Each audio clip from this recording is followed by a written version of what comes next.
Assalamu alaikum wa rahmatullahi wa barakatuh, everyone. Ramadan Mubarak. So, inshallah, just a few things. Last year there was a few requests of some improvements that we should have done in terms of Taraweeh. Number one, everyone requested that before, Taraweeh, that we tell them which ayahs we're going to recite from. And secondly, whatever is going to be recited on that day, I'm going to give a 3 to 5 minute khatra every day before Taraweeh, inshallah. And before I do that, inshallah, I just want to point out, this is the Ramadan calendar. If you don't have one, please make sure you pick up one today before you leave, inshallah.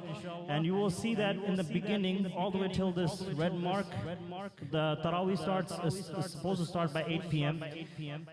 But as soon as you pass that, it starts at 9 p.m. That is due to daylight savings. So our Huffaz, we are actually, inshallah, prepped to push through and finish as much as we can within the first 18, 19 days. So the last, 10, 11 is not very difficult for us. And we actually have a plan to finish our khatam by the 27th, if Allah subhanahu wa ta'ala wills.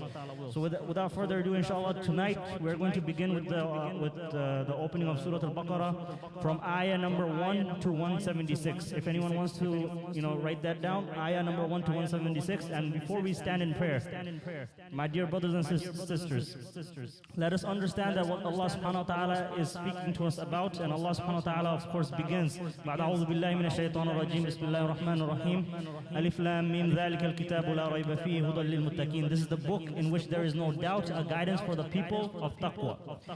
Now, my dear brothers, before we stand for Taraweeh, the very first message tonight is certainty. Ramadan is the month of Quran, and Allah begins by removing doubt.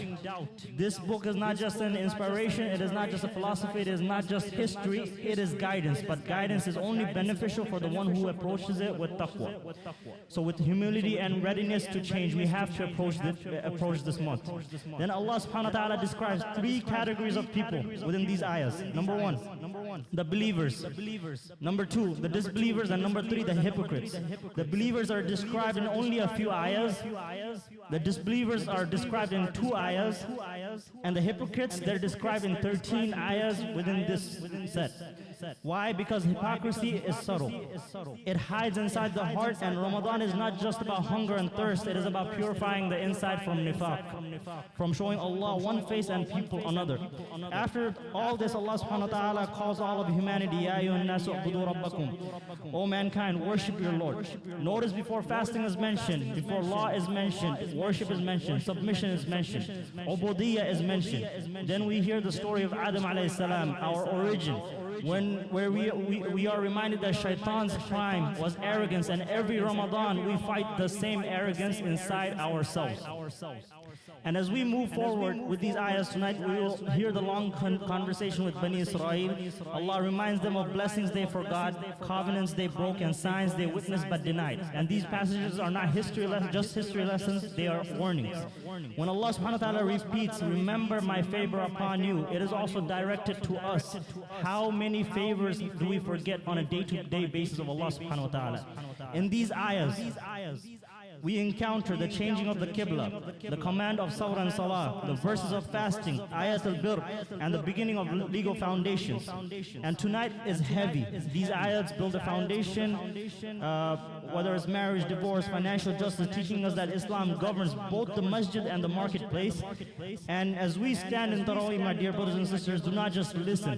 Place yourself in the story. When Allah subhanahu wa ta'ala describes the believers, ask, is that me? When Allah subhanahu wa ta'ala describes the hypocrites, ask, is there any trace of that in me? When Allah subhanahu wa ta'ala recounts past nations, ask, am I repeating their errors? And this is not a recitation to finish pages, my dear brothers, it is a recitation to rebuild hearts. Every year, some people come and pray Taraweeh because it's a cultural thing for them to come and stand in prayer. But are they really listening? Are they following the story? So we ask Allah subhanahu wa ta'ala that He makes this Ramadan a blessing for us, and we understand what is being recited. Ameen, ameen, jazakumullah khairan. Inshallah, without further ado, I'm going to give the mic to our Hafiz Mohsin. Inshallah, he's going to start the Taraweeh with us. And